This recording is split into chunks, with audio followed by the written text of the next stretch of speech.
नमस्कार, बहुत स्वागत है आपका। आप देख रहे हैं इंडिया सुपरफास्ट। मैं हूं आपके साथ अदिति मिश्रा। आज इस खास चर्चा में बात करेंगे बंगाल के चुनावी रण की, जिसमें एक और पहले चरण में बंपर मतदान हुआ। सभी दल जीत का दम भर रहे हैं, तो वहीं दूसरे चरण की 142 सीटों के लिए चुनावी प्रचार जोरों शोरों पर जारी है। आज बंगाल के दमदम में जीत का दम भरते हुए प्रधानमंत्री मोदी ने दावा किया कि यह ऐतिहासिक मतदान बंगाल में बीजेपी की जीत और महाजंगल राज के अंत का उद्घोष है। वहीं गृह मंत्री अमित शाह ने 110 से ज्यादा सीटों पर जीत का दावा किया है। दूसरी तरफ टीएमसी समेत समूचा विपक्ष बंपर वोटिंग के पीछे एसआईआर की गणित बता रहा है। साथ ही ममता बनर्जी की जीत का दावा कर रहा है। पहले चरण के ऐतिहासिक मतदान के बाद बंगाल में किसकी राह होगी आसान? 4 मई को जीतेगी बीजेपी या चौथी बार सीएम बनेंगी ममता बनर्जी? इस पर महाबहस की शुरुआत करेंगे, लेकिन पहले एक रिपोर्ट। पहले चरण का मतदान होता है और बंपर मतदान हुआ है, जबरदस्त मतदान हुआ है। हर कोई खुलेआम परिवर्तन के लिए भाजपा के भरोसे पर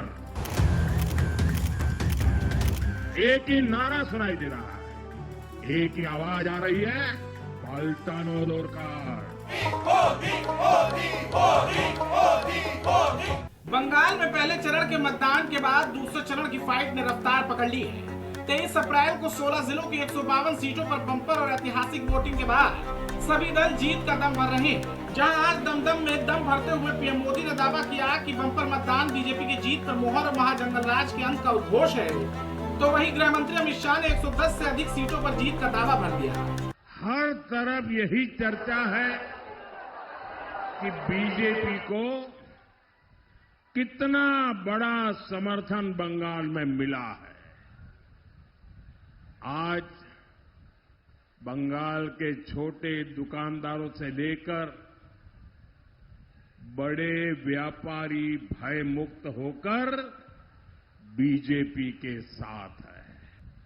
आज नाव चलाने वाले हो या नाम कमाने वाले हो, हर कोई खुलेआम परिवर्तन के लिए भाजपा के भरोसे पर बंगाल का भाग्य बनाने के लिए तैयार है।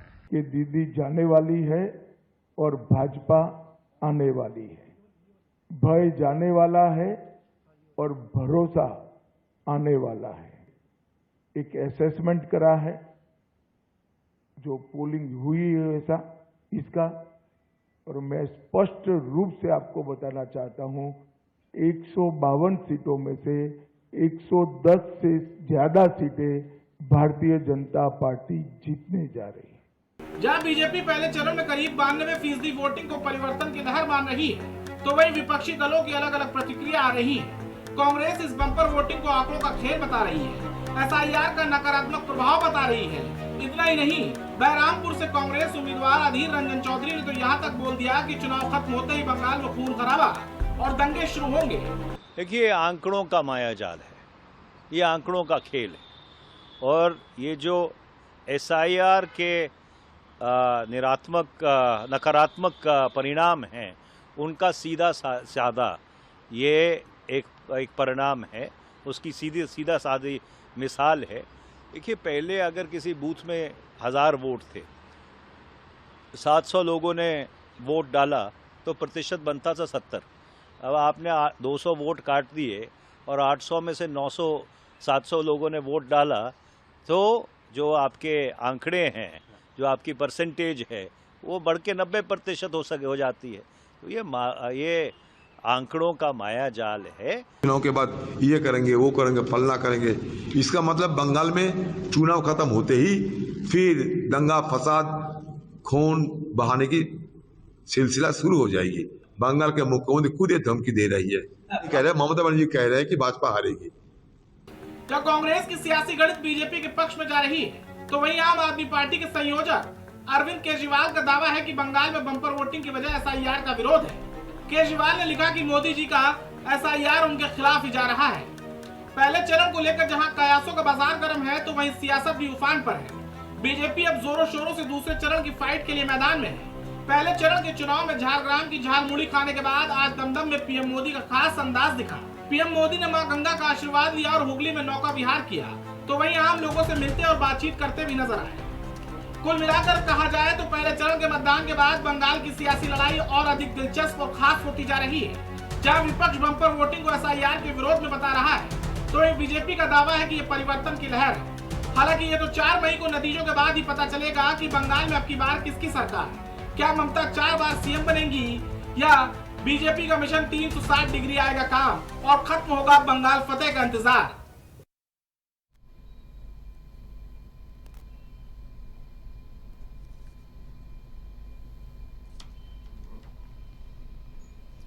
तो देखिए, बीते कल पश्चिम बंगाल की 16 जिलों की 152 सीटों पर वोटिंग हुई, मतदान हुआ और इस बार बंगाल की जनता ने जिस जोश और उत्साह के साथ मतदान किया वो काबिले तारीफ। खुद चुनाव आयोग को ये कहना पड़ा कि बंगाल की जनता को सलाम है, क्योंकि इस बार जो मतदान किया गया बंगाल के आज तक के इतिहास में ऐसा पहली बार हुआ कि 92% से ज्यादा वोटिंग हुई।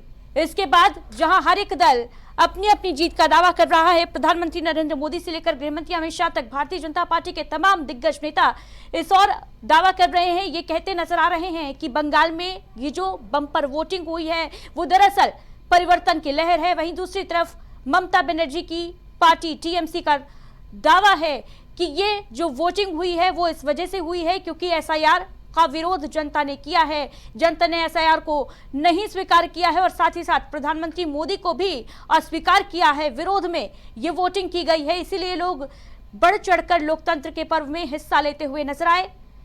दूसरी तरफ कांग्रेस पार्टी इसमें एसआईआर वाली गणित उसने जोड़ दी है। कांग्रेस का कहना है कि ये जो आंकड़े हैं वो इसलिए बढ़े हुए नजर आ रहे हैं क्योंकि तमाम वोटों को काट दिया गया। वहीं दूसरी तरफ अरविंद केजरीवाल का भी ट्वीट देखिए, उन्होंने किस तरीके से कहा कि मोदी जी का एसआईआर उनके ही खिलाफ जा रहा है।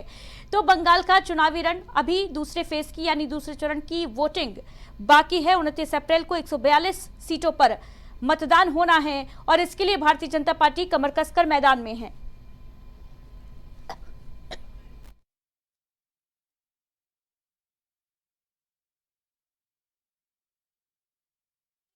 पर आर पार की लड़ाई और सवाल ये कि क्या बंगाल का किला फतेह करेगी भारतीय जनता पार्टी, सेंध लगाने में कामयाब होगी या फिर चौथी बार पश्चिम बंगाल की मुख्यमंत्री बनेंगी ममता बनर्जी। इस पर चर्चा के लिए तमाम अतिथि हमारे साथ जुड़ रहे हैं। सबसे पहले अपने खास मेहमानों से आपका परिचय करा देती हूं। मनमोहन अग्रवाल जी हमारे साथ वरिष्ठ पत्रकार के तौर पर जुड़े हुए हैं। गौरव उपाध्याय जी हमारे साथ मौजूद हैं स्टूडियो में भारतीय जनता पार्टी से। टीएमसी नेता हमारे साथ जुड़ चुके हैं।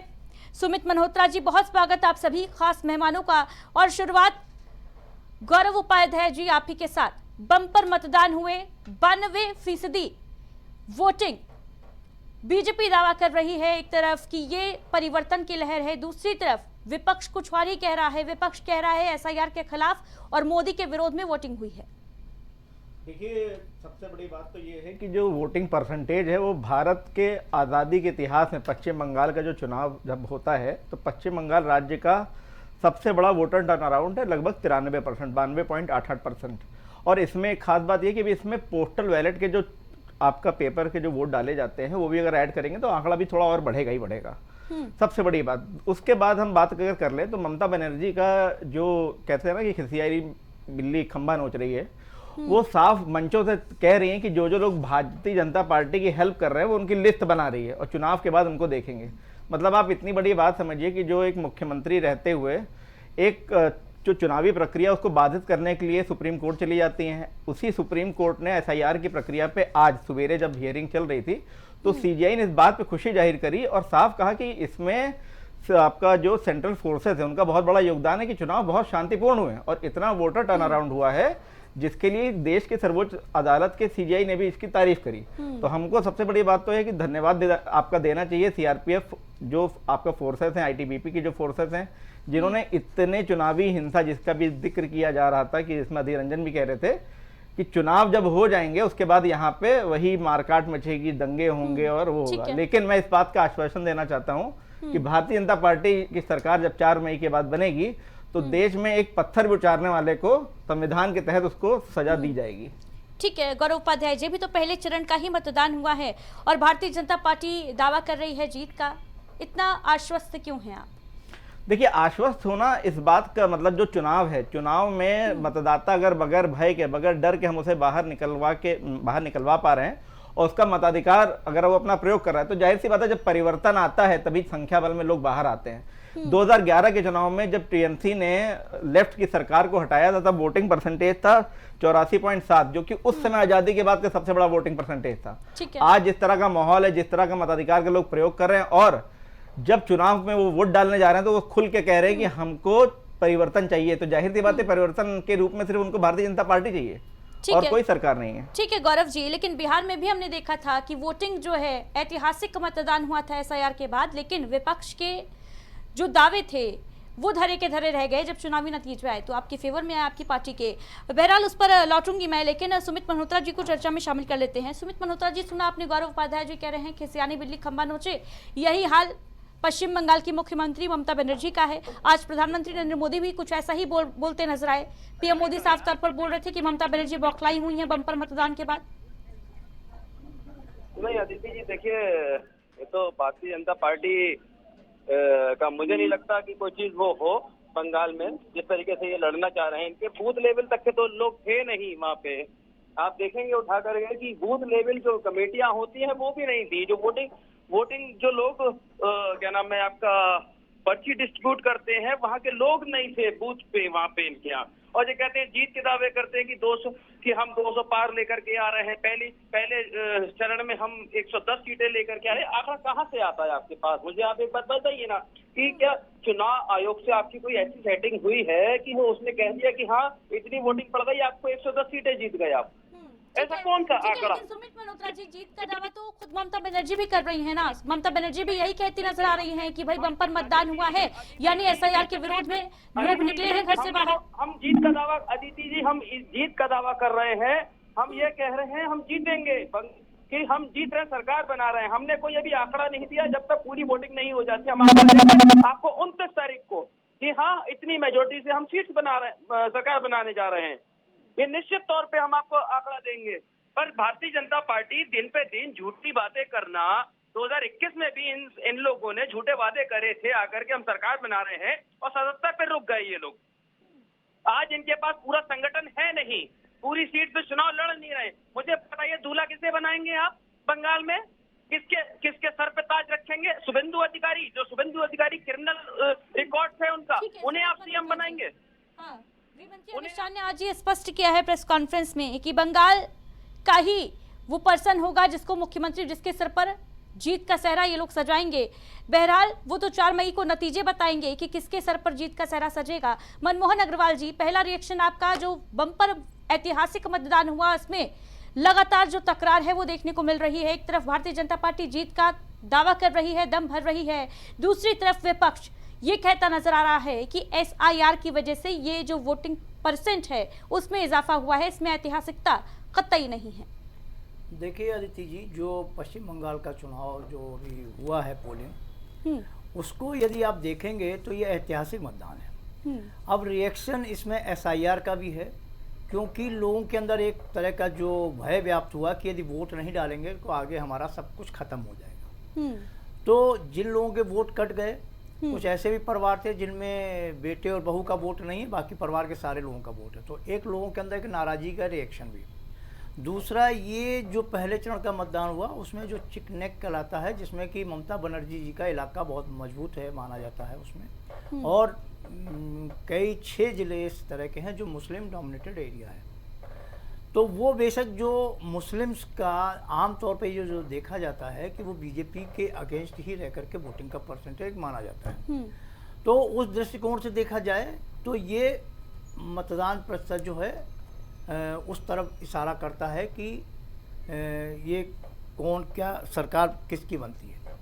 अब दावा अपनी अपनी जगह पे है कि वोट परसेंट बढ़ रहा है, तो वोट परसेंट बढ़ने को लेकर के है कि बीजेपी का अपना दावा है कि जैसा कि अमित शाह जी ने बोला। मनमोहन अग्रवाल जी, आपके मुताबिक क्या लग रहा है, कौन फतेह कर रहा है बंगाल? और खासतौर से अगर पहले चरण के मतदान की बात की जाए तो बंगाल में किसकी राह अब आसान होने वाली है? क्योंकि यही जो सीटें हैं 152, ये माना जाता है कि बेहद बड़ी भूमिका ये अदा करती हैं, खासतौर से भारतीय जनता पार्टी के लिए।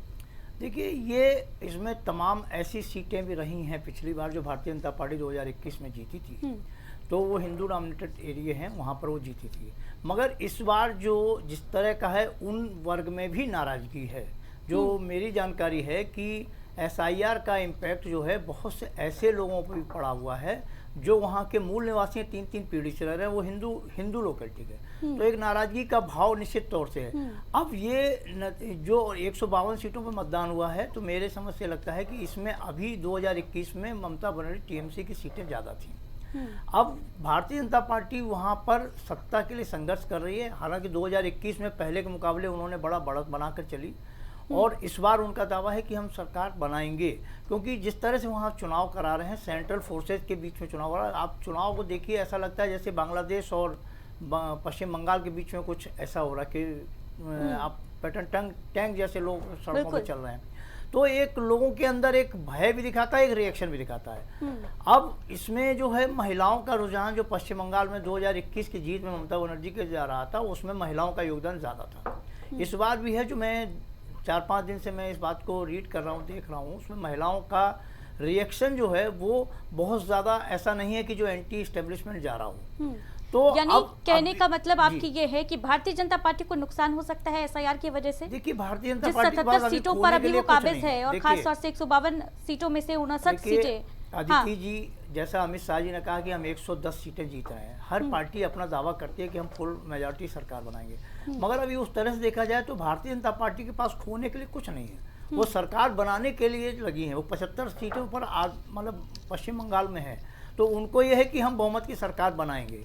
तो आज वहाँ मुकाबला है वो भारतीय जनता पार्टी और उसी में। अब पिछले रिकॉर्डों को आप देखेंगे तो जब वोट परसेंटेज बढ़ा है तो सत्ता परिवर्तन हुआ है। तो एक नज़रिए से ये भी देखा माना जा रहा है कि जैसे वाम दलों का शासन था, 35 साल का सत्ता का वो था, उसको ममता बनर्जी ने तोड़ा था। अब ये ममता बनर्जी, उस समय वोट बढ़ा तो वाम दल गया, 2.5% बढ़ा, तो ये इस तरह की चीजें जो आ रही हैं वोट बिल्कुल ये देखा गया है कि बहुत सालों तक जब किसी की सरकार होती है तो जो जनता होती है उसका मोह भंग जो होता है वो निश्चित होता है, चाहे वो सरकार कैसी भी हो, कैसा भी काम कर रही हो। गौरव उपाध्याय जी क्या कहेंगे इस पर, क्योंकि मनमोहन अग्रवाल जी भी यही कहते नजर आ रहे हैं कि एसआईआर का नुकसान जो है वो हो सकता है कि भारतीय जनता पार्टी को हो। ये जो लोग इतना बढ़ चढ़कर लोकतंत्र के महापर्व में पार्टिसिपेट करने के लिए निकले घर से बाहर, वो दरअसल इसका एक फैक्टर एसआईआर भी है, एसआईआर को लेकर डर भी है।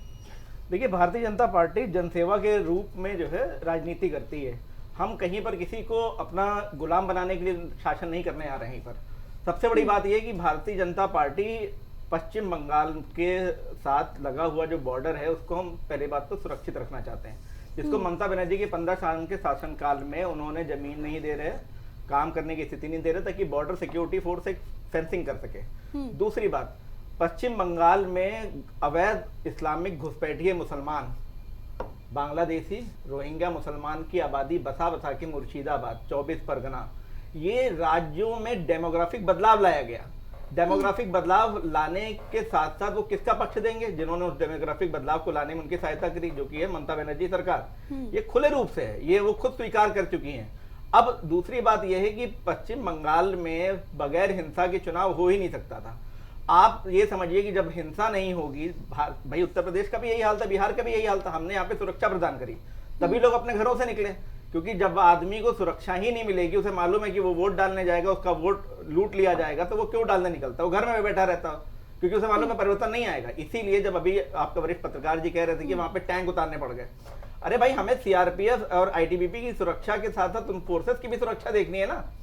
जिस तरीके से वहां पे हथगोले, बम, लेकिन झड़पों की खबर, तस्वीरें तो हमने बीते कल भी देखी, किस तरीके से हुमायूं कबीर के काफिले पर अटैक हो गया, किस तरीके से आप ही के प्रत्याशी को दौड़ा कर पीटा गया। शुभेंदु सरकार को, अधिकारी नहीं तो सरकार थे वो, शुभेंदु सरकार भी हमारे आपका कैंडिडेट है। अब आप ये समझ लीजिए कि इतनी चाक चौबंद सुरक्षा और इतने जवानों के होते हुए जिन लोगों का, जिन घुसपैठिए मुसलमानों के पास खोने को कुछ नहीं है, वो आतंकवादी सोच रखने वाले किसी को बख्शना नहीं चाहते। जब इतनी सुरक्षा के बावजूद वो एक चुने हुए एमएलए के ऊपर और एक कैंडिडेट के ऊपर हमला कर सकते हैं, तो आप सोचिए वो आम जनमानस की क्या स्थिति करते होंगे। मुर्शिदाबाद, ये जहां पे दंगे होते थे, जल्दी से इस बात का जवाब दीजिए। मैं सिंपल सी एक बात कहना चाहता हूं कि पश्चिम बंगाल की जनता ने मन बना लिया है, बदलाव आएगा, भारतीय जनता पार्टी आएगी, रोजगार लाएगी और साथ में सुरक्षा लाएगी। बहु बेटियों को आरजीकर मेडिकल कॉलेज में जिस तरह की घटनाएं हुई और जिस तरह के लूट बलात्कार के कांड आए दिन होते रहते हैं, वो सुनने को भी नहीं मिलेंगे। वो इतिहास बना देंगे, हम टीएमसी को इतिहास बना देंगे। ठीक है, ये सुमित भारतीय जनता मल्होत्रा पार्टी ने जी, प्रण लिया है। बीजेपी का दावा है, बीजेपी का प्रण है टीएमसी को, ममता बनर्जी की सरकार को इतिहास बनाने का। लेकिन बीते कल जो तस्वीरें सामने आई जगह जगह से झड़पों की, टीएमसी के कार्यकर्ता भी उसमें शामिल थे और जो तस्वीरें थी वो यही इंडिकेट कर रही थी कि टीएमसी की तरफ से पहले हमला किया गया। क्या लोकतंत्र के लिए ये तस्वीरें ठीक थी? मैं रिएक्शन दूं? सुमित मल्होत्रा जी, आवाज पहुंच रही है आप तक?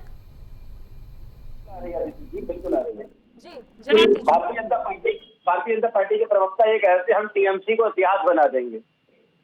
तो ये बुलाए में ना रहे कि बंगाल की जनता ने कल के दिन जो मैंडेट दिया है उससे भारतीय जनता पार्टी घबराई हुई है, इसीलिए ये बोल निकल रहे हैं कि हम इतिहास लिख देंगे, हम ऐसा कर देंगे, हम उठा के आपको बाहर फेंक देंगे, हम ऐसा कर देंगे। अरे अभी तो आपके हाथ में सत्ता भी नहीं आई है, अभी तो कुछ भी नहीं हुआ है और आपने कहना चालू कर दिया हम ऐसा कर देंगे वैसा कर देंगे। आप भूल रहे हैं बंगाल की जनता इतनी बोली नहीं है कि आपके बहकावे में आकर के टीएमसी पार्टी को छोड़ दे, उसके अगेंस्ट जाके वोट करे। मैं दावे से कह रहा हूं टीएमसी सरकार फिर बन रही है, माननीय ममता दीदी चौथी बार सरकार बनाने जा रही है 4 मई को।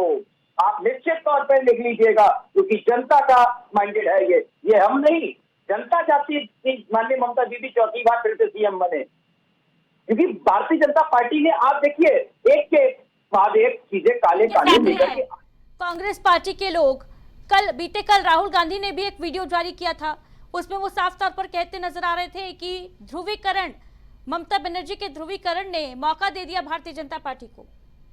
कौन सा ध्रुवीकरण?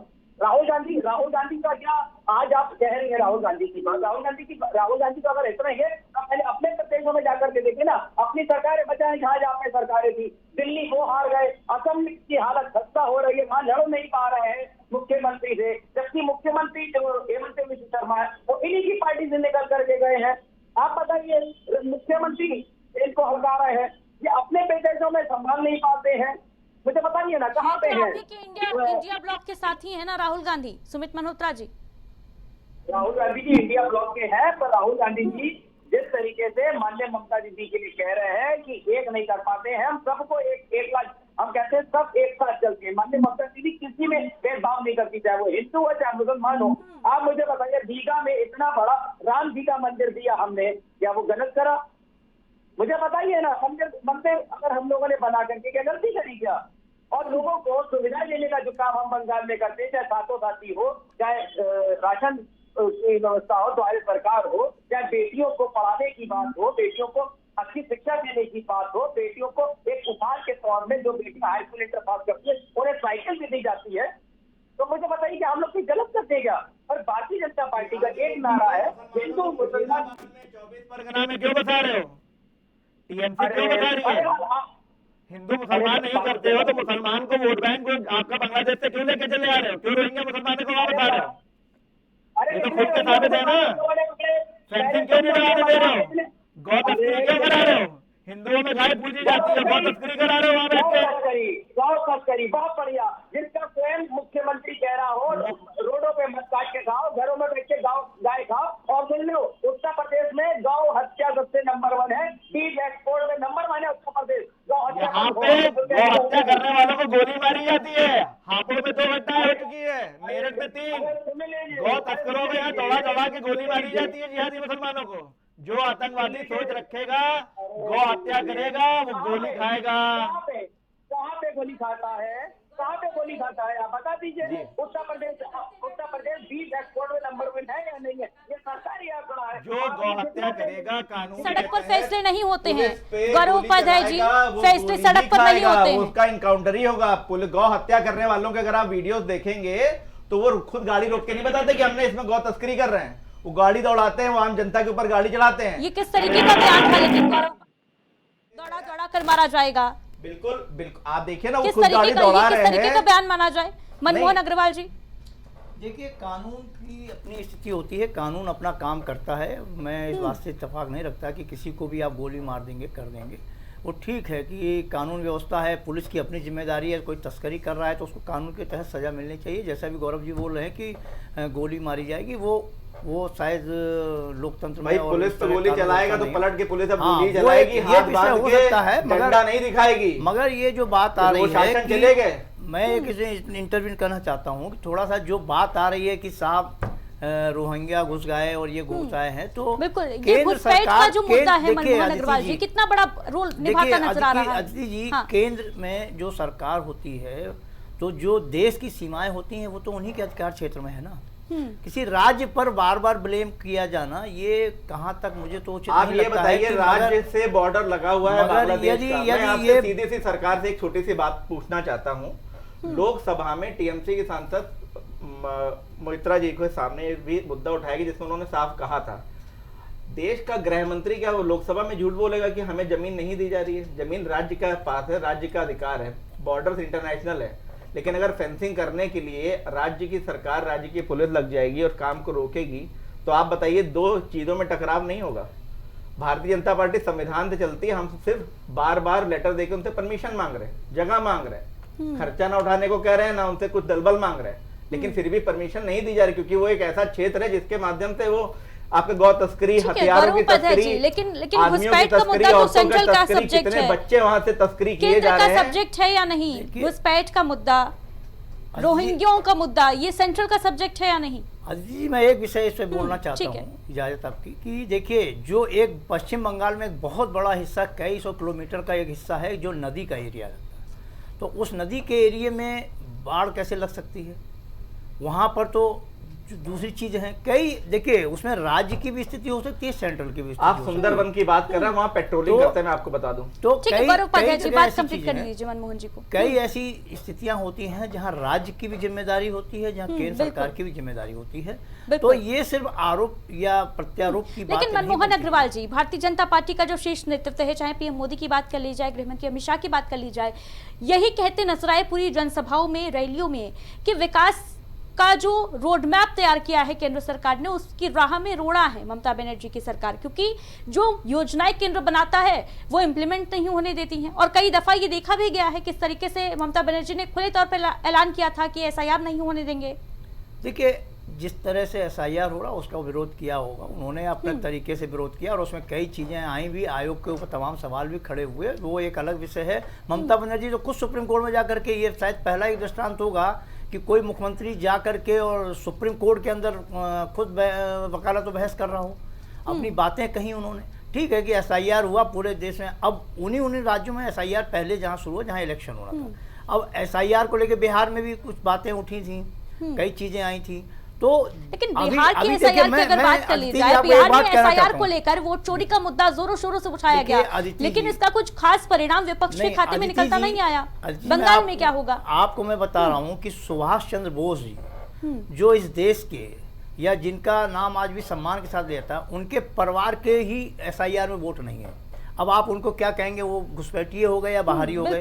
या एक और आपको बता दें, अभी एक बीएलओ हैं, उस बीएलओ को बोला गया कि भाई आप ये 125 वोट थे कि आप इसका वेरिफिकेशन करके दीजिए, ये एसआईआर में कट गए। उसने जाके वेरीफाई किया, वो वोट ओरिजिनल थे, अब वो वोट है मगर आप नहीं उसको कर रहे हैं, तो ये कौन लाएगा? जैसे बहादुर शाह जफर जिन्होंने हिंदुस्तान पर शासन किया, अब आप उनके जो 3 पीढ़ी के लोग हैं उनका वोट कट गया, उनका वोट नहीं है, तो अब इस एसआईआर को क्या ठीक माना जाए या गलत माना जाए या आयोग की गलती कहा जाए या क्या कहा जाए? तो जब इस तरह की चीजें आएंगी, ये मैंने आपको एक उदाहरण के तौर पर रखा है, और इन बात को हो सकता है गौरव जी को भी ये बात ना लगे, आंकड़े उठा के आप देख लीजिएगा। जब ये तथ्यात्मक चीजें हैं तो ये सवाल तो खड़े करते हैं ना कि जो एसआईआर हुआ ठीक हुआ कि नहीं हुआ। तो यदि हम कहते हैं कि ठीक है, राज्य की मुख्यमंत्री हैं ममता बनर्जी, उनको लग रहा है तो उन्होंने उस बात पे आपत्ति किया, अपनी ऑब्जेक्शन करना, अपनी बात कहना, ये तो कहा भी है कि आप ऑब्जेक्शन करिए, फॉर्म 6 लगाइए, फॉर्म 6-8 लगाइए, सारी चीज़ें कही गई। तो ये तो सामने है ना उदाहरण आपके कि एसआईआर में एसआईआर में 91 लाख वोट काटा गया। अब उस वोट को काटने के बाद वहाँ पर जो 7.66 करोड़ वोट थे वो घट करके 6.75 करोड़ वोट रह गए। अब जैसे मैं अभी देख रहा था कि जैसे वो जो तिवारी ठीक है, जी हैं जवाब ले कांग्रेस लेते के, हैं गौरव उपाध्याय जी का। गौरव उपाध्याय जी, देखिए, सुभाष सबसे चंद्र बोस का अभी जिक्र कर रहे थे, उनके परपोते चंद्र कुमार बोस, जिन्होंने इलेक्शन से पहले ही भारतीय जनता पार्टी का दामन छोड़ दिया था। क्या ये नहीं लगता कि बीजेपी के लिए एक बहुत बड़ा क्वेश्चन मार्क है यहाँ पर?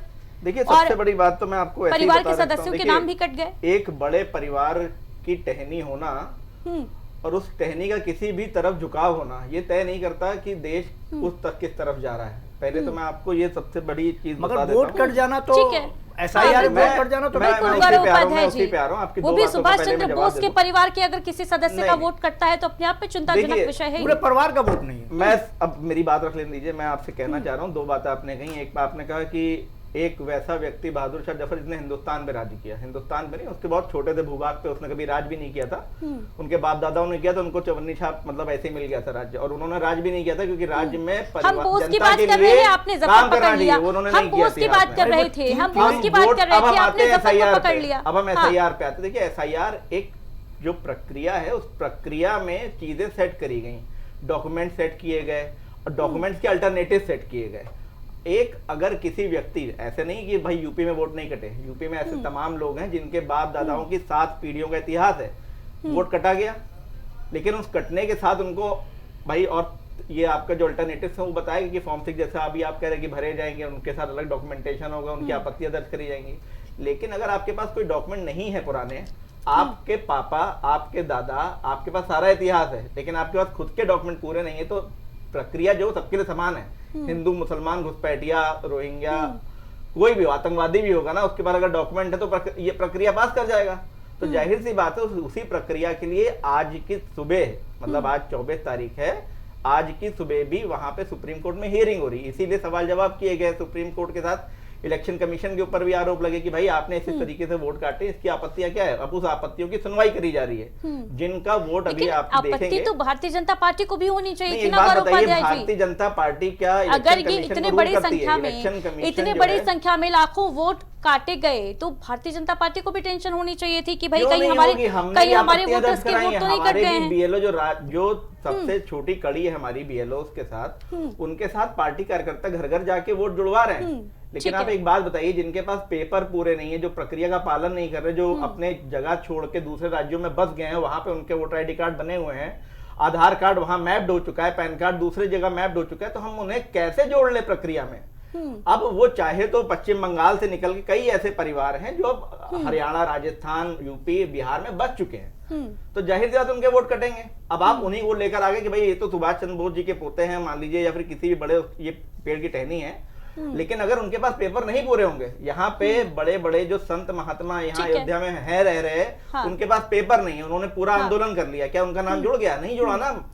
तो आप कैसे कह सकते हैं हमने पक्षपात किया? दूसरी चीज, भारतीय जनता पार्टी और इलेक्शन कमीशन, ये तो मुद्दा ही नहीं ना बीजेपी का, पक्षपात हुआ नहीं हुआ, ये मुद्दा बीजेपी का कैसे है? ये तो इलेक्शन कमीशन जाने कि किसका कमीशन के वोट ऊपर कटा, आरोप किसका लगा रहे हैं नहीं कि कटा। भारतीय जनता पार्टी चला रही, जबकि भारतीय जनता पार्टी के वोट कट रहे हैं, सब लोग साफ साफ देख ही रहे, आप लोग खुद ही कह रहे हैं। आप ही कैसे कह सकते हैं कि भारतीय जनता पार्टी के कहने पे इलेक्शन ठीक कमीशन है, काम कर सुमित रहा है? मल्होत्रा जी, लगातार यही दावा किया जा रहा है कि बीजेपी के कहने पर इलेक्शन कमीशन काम कर रहा है, लेकिन अगर जैसा कि ममता बनर्जी ने दावा भी किया है 4 मई को हमारी सरकार बन रही है, अगर सरकार बनाने में कामयाब हो जाएंगी तो ये क्वेश्चन मार्क की जो प्रश्न चिन्ह बीजेपी पर लगता आया है कि ईवीएम में गड़बड़ झाला हो जाता है, खेला हो जाता है, ईवीएम हैक हो जाती है, चुनाव आयोग बीजेपी का बी एजेंट है, बी पार्टी है, बी टीम है, ये सब आरोप खत्म हो जाएंगे ना? नहीं अदिति जी,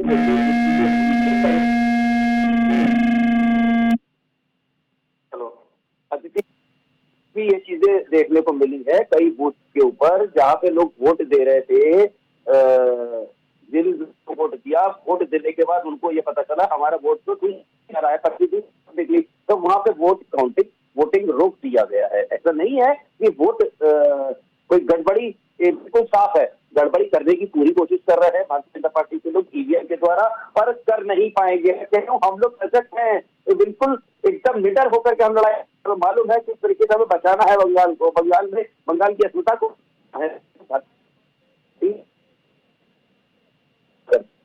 बंगाली अस्मिता को रोज तार तार कर रहे हैं। आरजी कर में जिस तरह से बलात्कार करने के बाद आप लोग एक FIR दर्ज नहीं कर रहे हैं, बहू बेटियों का सम्मान नहीं कर रहे हैं। आप बता रहे हैं बंगाल को बचा रहे हैं, अरे बंगाल को आप जला रहे हैं। टीएमसी जला रही है बंगाल को, टुकड़े टुकड़े कर रही है, ये देश देख रहा है। कंप्लीट करने दीजिए सुमित मल्होत्रा जी। जी सुमित मल्होत्रा जी, आवाज आ रही है आप तक? डिबेट में देखिए बात है कि बोल रहा है तो ठीक है सुमित जी, आपकी आवाज स्पष्ट हम तक नहीं पहुंच पा रही है। मनमोहन अग्रवाल जी, आपका कमेंट लेना चाहूंगी इस पर। देखिए अभी जो कल जो मतदान हुआ उसमें मैंने देखा, उसमें कई बातें आई, इस तरह की बातें भी आई कि 1 नंबर का बटन दबा रहे हैं तो 4 नंबर पे वोट जा रहा है, या मतलब इस तरह की शिकायतें भी आई। और तो उसमें एक बीजेपी के कैंडिडेट थे, कोई एक बड़े चैनल की रिपोर्टर थी और उनसे उनका इंटरव्यू ले रही थी, परिवार के साथ वोट डालने आए थे। अब ये क्या स्थिति है, मैं तो वहाँ मौजूद नहीं था, बट मैंने जो देखा और सुना और जो टीवी में दिखाई पड़ रहा था कि वो कैंडिडेट की उंगली पर वो कह रहे हैं मैं वोट डाल आया हूँ, वो स्याही का निशान ही नहीं था। अब यदि ये ऐसी स्थिति है तो इस तरह के मतदान की प्रक्रिया को क्या कहा जाएगा, सवाल किस पे खड़ा होगा, आयोग की व्यवस्था क्या है। एक जगह मैं देख रहा था कि बूथ पर जैसे होता है कि पोलिंग एजेंट होते हैं, बैठते हैं अपना डंडा लगा या झंडा लगा करके कहीं किनारे बैठे थे, झंडा नहीं लगा सकते, वो किनारे कहीं दूर बैठे थे, जो भी अपना लगा के बैठे थे, पोलिंग बूथ से दूर थे कहीं पर, वो पुलिस वाले आए और उनको मारने लगे। अब वो क्या है, एक जगह कहीं बम चला, एक बीजेपी के कैंडिडेट के ऊपर भी जो सरकार के मारा गया और उनको वो दौड़ के भाग करके जा रहे थे, हुमायूं धरने पर बैठ गए थे। मतलब इस तरह की चीजें, तो हिंसा तो चुटपुट जो है उतना हुई। लेकिन अगर पिछले चुनावों से कंपैरिजन किया जाए, कंपेयर किया जाए, तो शायद पश्चिम बंगाल का इस बार का चुनाव बीते कई सालों के चुनाव से लाख बेहतर था, ये मानने में कोई दो राय नहीं होनी चाहिए। कोई दो राय नहीं है। सेंट्रल फोर्सेज का है, देखिए एक थोड़ा सा एक साइकोलॉजिकल भी होता है कि ये सेंट्रल फोर्सेज हैं और ये इस तरह की चीज़ें करेंगी और वो उस तरह का होता है। हालांकि लोकल स्तर पर जो फोर्स है वो भी साथ लगती है, मगर चूँकि नियंत्रण सेंट्रल फोर्सेज का है, वो सारी चीज़ें हैं तो वो कम हुआ है। मगर जो चीज़ें हैं, ज़्यादा वोट परसेंटेज दोनों तरफ का इशारा है कि कौन क्या है। अब ममता बनर्जी को जो भरोसा है वो अपनी लक्ष्मी भंडार योजना पर है। मैं आपको थोड़ा सा इशारा करता हूँ कि महिलाओं का जो पश्चिम में जो टीएमसी है वो महिलाओं का जो उनका वो है, और एक महिला होने के नाते और एक लड़ाका महिला होने के नाते उनका जो वो है कि महिलाओं का झुकाव उनकी तरफ है। अब बीजेपी ने भी अपने में वादा किया कि हम 3000 रुपये देंगे। अब बीजेपी जब चुनाव सरकार बनाएगी तब वो 3000 देगी, मगर ममता बनर्जी इस लक्ष्मी भंडार योजना को पहले से चला रही हैं, जिसमें 1000 रुपया सामान्य वर्ग की महिलाओं को है और 1200 रुपया एसटी और एससी की महिलाओं को दिया। और इसको उन्होंने अपने चुनावी वादे में कहा है कि हम 500 रुपया सरकार बनेगी तो बढ़ाएंगे।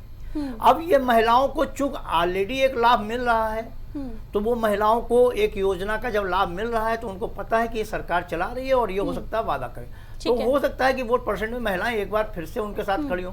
अब 3000 ठीक है, बात महिलाओं की हो रही है तो महिला आरक्षण को भी नहीं भूलना चाहिए, जिसको बेहद कायदे से भारतीय जनता पार्टी ने भुनाने की कोशिश की है बंगाल की धरती पर।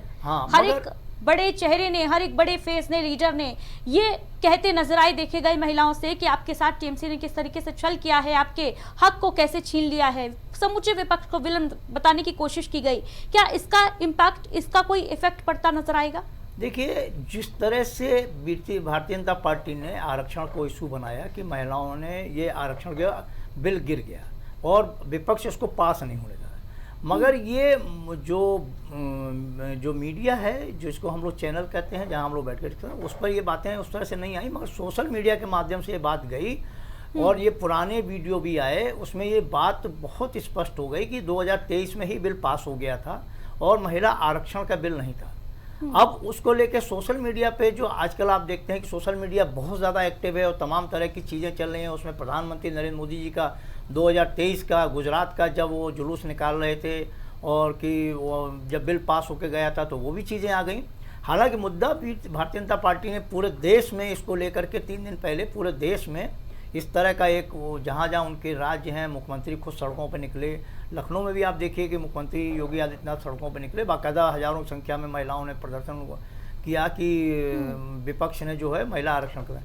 अब ये कितना कारगर बैठेगा, ये कि जो ममता बनर्जी की सहयोगी हैं वो सानिया घोषाल क्या है, जो उनकी घोष जो महिला सांसद हैं, ये मोहित्रा, हाँ नहीं मोहिता भी एक और भी हैं, सानिया करके कुछ है, सान्याल करके हैं, तो वो उनका वो इसी बात को इशू बना रहे हैं। और उन्होंने जो कैंपेन किया है उस कैंपेन का इशू ही यही है कि किस तरह से देश में मोदी जी के वादों को 11 साल 12 साल का बताया जा रहा है। तो वो उनका ये कहना, अभी बिहार के इलेक्शन की भी बात हो रही कि ये घोषणा हुई थी, ये बताया गया था, मगर ये मिला है नहीं मिला, ये बंद हो गया।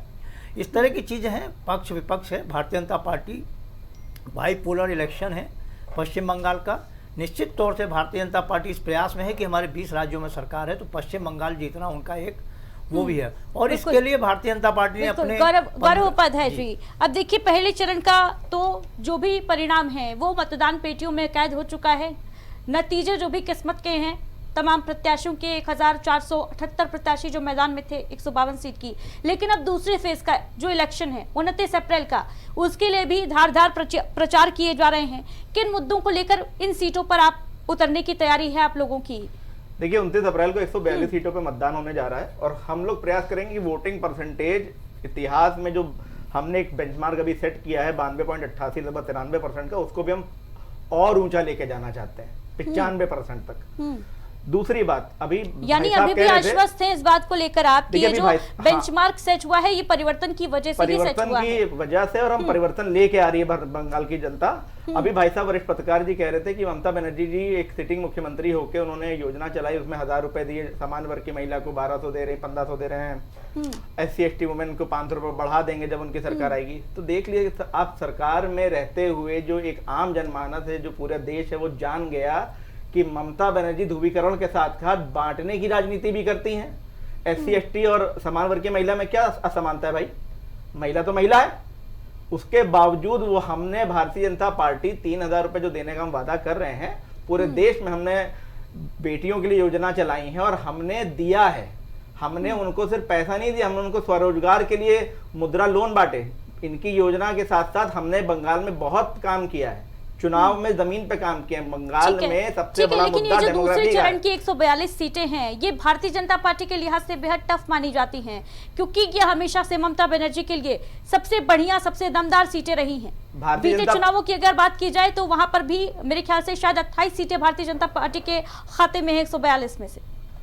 मुश्किल जितनी बड़ी होगी, भारतीय जनता पार्टी की जीत भी उससे ज्यादा बड़ी होगी। भारतीय जनता पार्टी काम करने में विश्वास रखती है। 142 सीट में से हम लगभग 110 सीटें लेकर आएंगे, ये आप देखिएगा। हम 4 मई को जब यहाँ डिबेट में बैठेंगे वापस, तो आप देखेंगे कि परिवर्तन आ चुका है। ममता बनर्जी अपने घर जा चुकी है, TMC एक इतिहास बन चुका है। सबसे बड़ी बात यही है कि भारतीय जनता पार्टी ने वहां पे ग्राउंड पे जब काम किया, जब अभी ये आपका मल्होत्रा जी कह रहे थे TMC के आपका नेताजी की ग्राउंड स्तर पे हमारे पास आपका अधिकारी नहीं है, BLOs के चार जो बैठने वाले बूथ स्तर के कार्यकर्ता वो नहीं है, वो पर्ची नहीं बांट पा रहे हैं। तो मैं उनको बताना चाहता हूँ कि भाई आप कहाँ पड़े हैं? हमने घरों में काम किया जाके, आपके डर का जो माहौल है हमको उसी को कम करना था, खत्म करना था। इसीलिए वहां पे जो सेंट्रल फोर्सेस हैं, चुनाव आयोग को उतारने पड़ गई।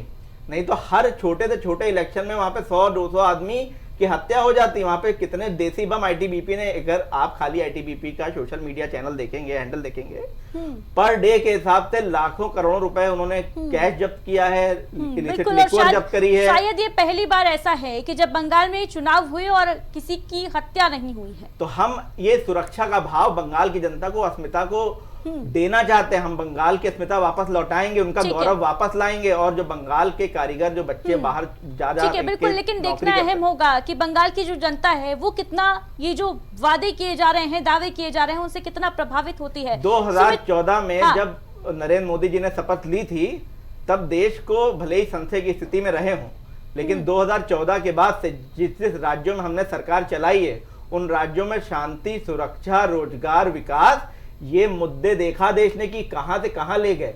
भारतीय जनता पार्टी के राज में बीमारू प्रदेश कहा जाता था बिहार और उत्तर प्रदेश को।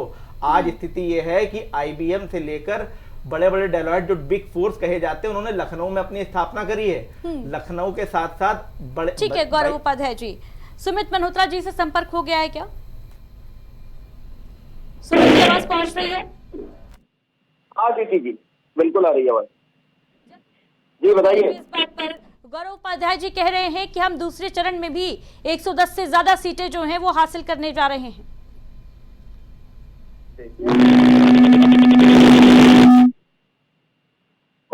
बातें करी कि हम लोग 3,000 रुपया दे रहे हैं, तो मैंने बता दूं यूपी रही ऑलरेडी हमने कोई चुनाव करने के कोई गरीब और अच्छी सुविधा और जनता को देने का हम काम करेंगे। जो चीज हम दे रहे हैं, चाहे लक्ष्मी भंडार हुआ, चाहे खातू साथी, चाहे आपका द्वारे सरकार हुआ, और हम इससे और बेहतर करेंगे। पर मैं भारतीय जनता साहब बैठे अपनी बातें माननीय देश के प्रधानमंत्री ने योजना की जब चुनाव होते तो हम वहाँ पे 2.5 देने का वादा करते हैं 10 तारीख से।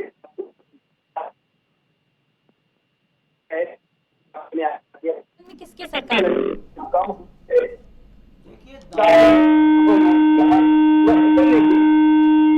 दावे तो अपने अपने दावे हैं। 4 मई आएगा और जिस तरह से बात कही जा रही है तो तीन बार मुख्यमंत्री रह करके ममता बनर्जी ने अपना जो भी काम किया है कि वो तो पब्लिक नहीं चुनती है किसी को भी।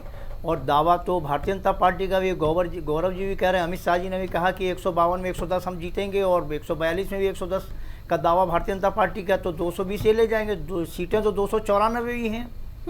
तो अब ये जो 29 मई को मतदान होगा और 4 मई को अब रिजल्ट आएगा, ये हम लोग देख रहे हैं। अब ये तो भविष्य के गर्त में है कि अभी सरकार किसकी बनेगी। दावे अपने अपने हैं, मगर जो पश्चिम बंगाल में है जो एक चीज और चल रही है वो ये चल रही है कि बंगाली पहले है, वो बाकी कुछ बाद में, वो हिंदू मुसलमान बाद में है। बंगाली ममता बनर्जी भले ही बाहरी कहकर ही भारतीय जनता पार्टी को इंडिकेट करती रही हूँ, लेकिन इस बार के चुनाव में यह भी देखने को मिला किस तरीके से प्रधानमंत्री नरेंद्र मोदी बंगाल के रंग में खुद को रंगते नजर आए। झालमुरी खाते हुए उनका जो वीडियो था वो सामने आया, काफी चर्चा का विषय बना। और आज हुगली में नौका विहार करना, माँ गंगा का आशीर्वाद लेना, तो माँ गंगा का आशीर्वाद बनारस में लेने के बाद आज हुगली में भी लिया। और क्या लगता है मिल जाएगा आज आशीर्वाद जैसे बनारस में मिला? अब हर माँ बेटे को आशीर्वाद देती है और वो किसको कई बेटे हो जाते हैं तो किस तरह का, वो कहीं बेटी है तो कहीं बेटा है, तो ये तो विषय भविष्य का गर्त है। जी 4 मई बताएगा कि बेटे को आशीर्वाद मिल रहा है कि बेटी को आशीर्वाद मिल रहा है। अब ममता जी कहती है मैं बंगाल की बेटी हूँ, आशीर्वाद देती है प्रधानमंत्री नरेंद्र मोदी को या नहीं? जी देखिए, एक चीज मैं अपनी और कहना चाहूंगा कि जब विपक्ष जो होता है वो बांटों की राजनीति करता है और हमारे लिए यही आरोप लगाता रहता है। प्रधानमंत्री मोदी एक भाई के यहाँ अगर झालमुरी खा लेते हैं और एक मुसलमान की नौका में विहार कर लेते हैं तो भाई सीधी सी बात है, हम सबको साथ लेकर चलने वाले लोग हैं। लेकिन आप आरोप लगा के जनता नहीं कर सकते। सबका साथ सबका विकास का दावा, लेकिन किया है हमने। भारतीय जनता पार्टी का ये दावा, ये वादा पश्चिम बंगाल की जनता को कितना लुभाएगा? 4 मई को जब नतीजा सामने आएगा तो बंगाल का धुरंधर कौन कहलाएगा? क्या ममता बनर्जी चौथी बार बनेंगी मुख्यमंत्री या प्रधानमंत्री नरेंद्र मोदी की बदौलत मोदी मैजिक छाएगा और बंगाल में बीजेपी का भगवा लहराएगा? ये वक्त बताएगा। फिलहाल इस खास चर्चा में हमारे साथ जुड़ने के लिए आप सभी का बहुत बहुत शुक्रिया। तो देखिए, बंगाल में पहले चरण के रण के बाद, मतदान के बाद बम्पर वोटिंग हुई। 92% से ज्यादा वोटिंग करके बंगाल की जनता ने एक नया इतिहास कायम किया। तो वहीं दूसरे चरण की फाइट जो है वो अब और ज्यादा रफ्तार पकड़ चुकी है, तगड़ी हो चुकी है।